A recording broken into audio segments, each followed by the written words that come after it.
Olá, meus amores. Se você não gosta de ler ou não tem tempo de ler, deixa que eu leio para você. Para quem não me conhece, eu sou Lídia Oliveira e esse é o canal do nosso Clube do Livro gratuito. Isso mesmo, ele é gratuito. Se você quiser saber mais sobre o nosso Clube do Livro, clique no link da descrição. E caso queira me conhecer melhor, é só me buscar nas redes sociais. O microáudio do livro Pense e Enriqueça se encontra nesse canal todos os dias às 8 horas da manhã. Então, ative as notificações para não perder nada. E lembre-se, não menospreze a escuta de 5 minutos de um bom livro diariamente.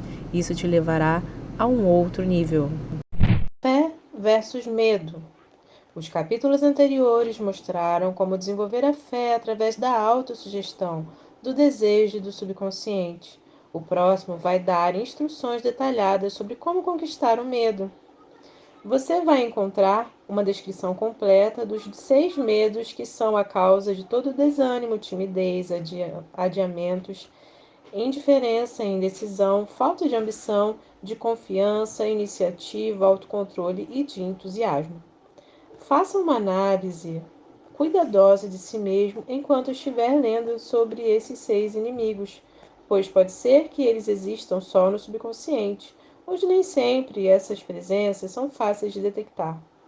Lembre-se também, quando analisar os 6 fantasmas do medo, de que eles não passam de fantasmas, porque só existem na cabeça das pessoas. Além disso, lembre-se de que os fantasmas são criações de uma imaginação descontrolada e que causam a maior parte dos prejuízos que as pessoas criam nas próprias mentes, de modo que eles podem ser tão perigosos quanto se habitassem e caminhassem em corpos físicos.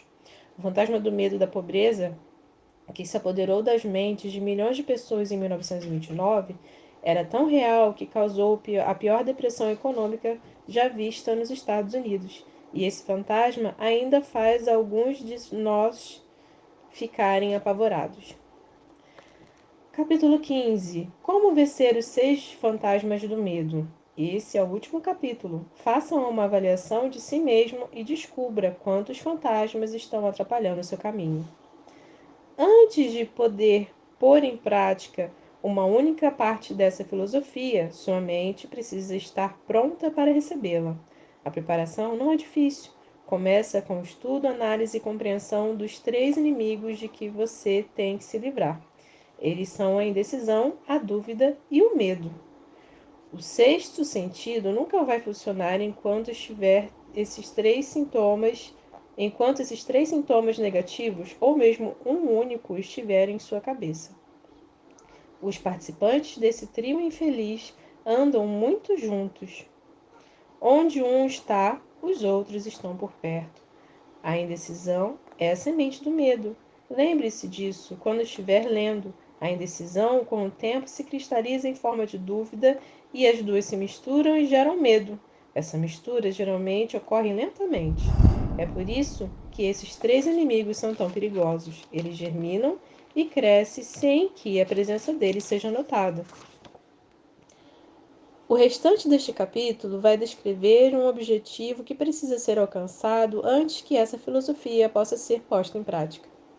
Ela também analisa o motivo que, ultimamente, levou milhões de pessoas à pobreza e fala uma verdade que precisa ser compreendida por todos os que desejam acumular fortuna, seja em matéria de dinheiro ou na forma de um estado de espírito que vale muito mais do que dinheiro. O objetivo deste capítulo é jogar uma luz sobre as causas e a cura dos 6 medos básicos. Antes de derrotar qualquer inimigo, é preciso saber o nome dele, seus hábitos e onde ele se esconde. Enquanto estiver lendo, analise-se sinceramente e determine quais dos 6 medos mais comuns grudaram em você. Não se iluda com as práticas desses sutis inimigos. Às vezes, eles ficam escondidos na mente subconsciente, onde são difíceis de serem localizados e, mais ainda, de eliminar. Os 6 medos básicos. São 6 os medos básicos, e todo ser humano padece de um ou mais deles de vez em quando. A maioria das pessoas tem sorte se não sofrer de todos os 6. Pela ordem mais comum em que aparece são eles: o medo da pobreza, o medo da crítica, o medo da doença. Estes costumam estar na base das preocupações da maioria das pessoas. O medo de perder o amor de alguém, o medo da velhice, o medo da morte. Todos os outros medos são de menor importância e normalmente podem ser grudados sob um desses principais. Como uma maldição, a prevalência de um desses medos ocorre em ciclos. Por quase 6 anos, enquanto a depressão se alastrava, nós afundávamos no medo da pobreza. Durante a Grande Guerra, nós estávamos no ciclo do medo da morte. Logo após a guerra, estávamos no ciclo do medo da doença, como provaram as epidemias que se espalharam mundo afora. Medos não são nada mais, nada menos do que estados de espírito. E estados de espírito podem ser controlados e dirigidos. Como todo mundo sabe, os médicos estão menos sujeitos a serem acometidos por uma doença do que as pessoas comuns, pelo simples fato de que os médicos não terem medo delas. Médicos sem medo ou hesitação têm contato físico com centenas de pessoas diariamente que sofrem de doenças contagiosas como varíola e nem por isso são infectados. A imunidade que eles têm frente às doenças decorre largamente, se não exclusivamente, da absoluta falta de medo deles. Se você gostou desse áudio, faz o seguinte: se inscreve no canal, curte esse vídeo e compartilha. Até o próximo áudio.